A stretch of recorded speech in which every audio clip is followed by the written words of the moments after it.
নমস্কার, কেমন আছেন সবাই? অনেক দিন পর ভিডিও নিয়ে আসলাম। আশা করি সবাই ভালো আছেন।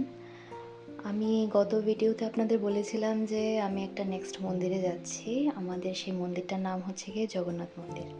তো রাস্তার ধারে দেখতেই পাচ্ছেন কি সুন্দর মেলা বসেছে অম্বুবাচী উপলক্ষে। সবসময় থাকে, বাট অম্বুবাচী উপলক্ষে আরও বেশি মেলা বসেছে। ভেতরে এখন সন্ধ্যা আরতি চলছে। চলুন আপনাদেরকে নিয়ে যাই ভিতরে।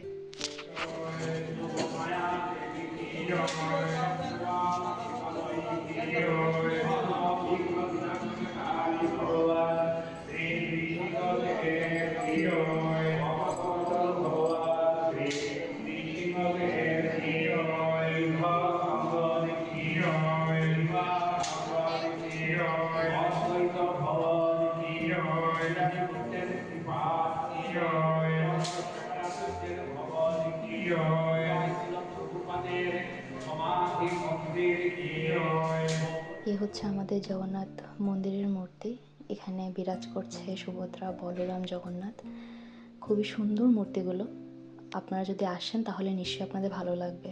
আর দেখতেই পাচ্ছেন কীর্তন হচ্ছে, সন্ধ্যা আরতি হচ্ছে, আর খুব মানুষের ভিড়, কারণ সামনেই অম্বুবাচী। তাই অম্বুবাচী উপলক্ষে প্রচুর মানুষ আসে মন্দিরে, দর্শন করে যায়।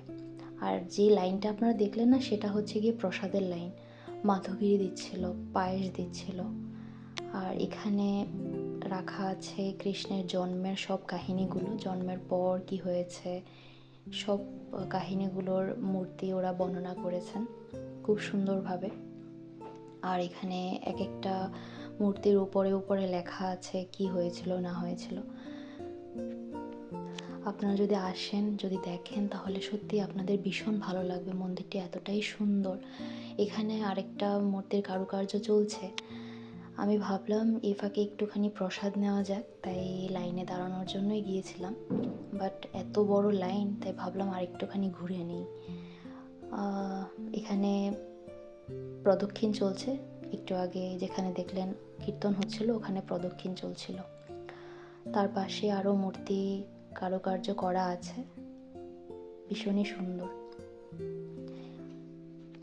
এখানে মহাদেব পার্বতীর একটা মূর্তি করা আছে, আর এটা হচ্ছে কি বিষ্ণু মন্দির। তার পাশে আছে একটা পুকুর। এখানে নৌকা বিহার করানো হয় জগন্নাথ দেবকে। যা যা অনুষ্ঠান হয় জগন্নাথ মন্দিরে, এই পুকুরটাতে করানো হয় সব কিছুই। মূর্তিটা খুবই সুন্দর, ভালোই লাগলো ঘুরে। চলুন আপনাদেরকে নিয়ে যাই এবার গৌশালাতে। ওখানে অনেক গৌমাতা আছে। আমার খুব ভালো লাগে, মানে পার্টিকুলারলি এই মন্দিরের আমার এই পার্টটাতে ভীষণ ভালো লাগে, যেখানে গৌমাতারা আছেন। আমি গেলে অনেকক্ষণ টাইম স্পেন্ড করি ঠিক এই জায়গাটাতে। জানি না আমার কেন খুব ভালো লাগে ওদের কাছাকাছি থাকতে, ওদের সাথে একটু দেখা সাক্ষাৎ করে তারপর একটু মন্দিরটা ঘুরে নিলাম। চলুন আপনাদেরকেও নিয়ে যাই।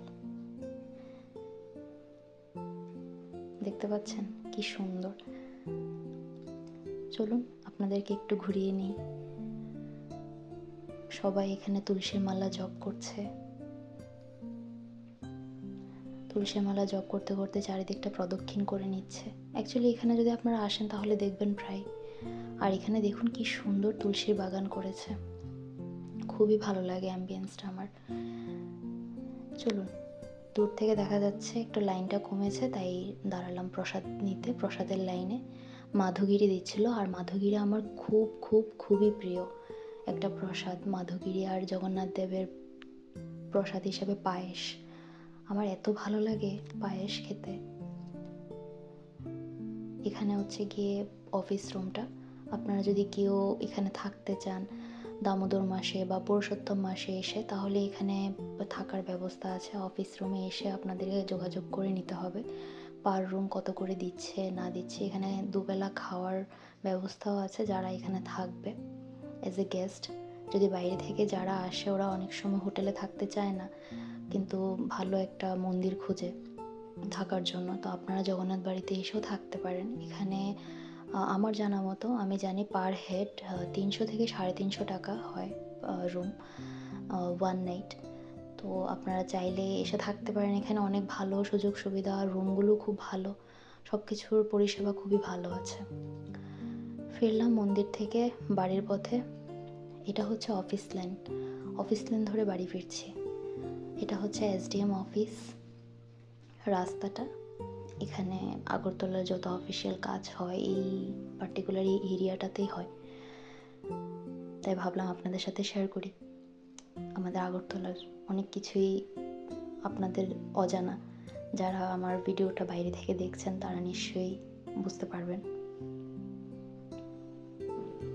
এই যে বাস সাইডে যেটা দেখছেন এটা হচ্ছে এসডিএম অফিস। আমাদের আগরতলার যাবতীয় অফিসিয়াল কাজ এখানেই হয়।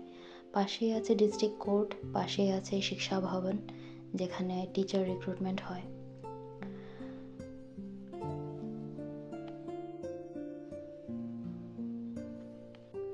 এই জায়গাটার নাম হচ্ছে মেলার মাঠ, আগরতলা মেলার মাঠ, তারপর আসছে বটতলা।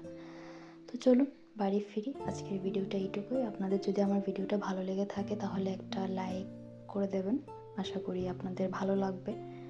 নমস্কার।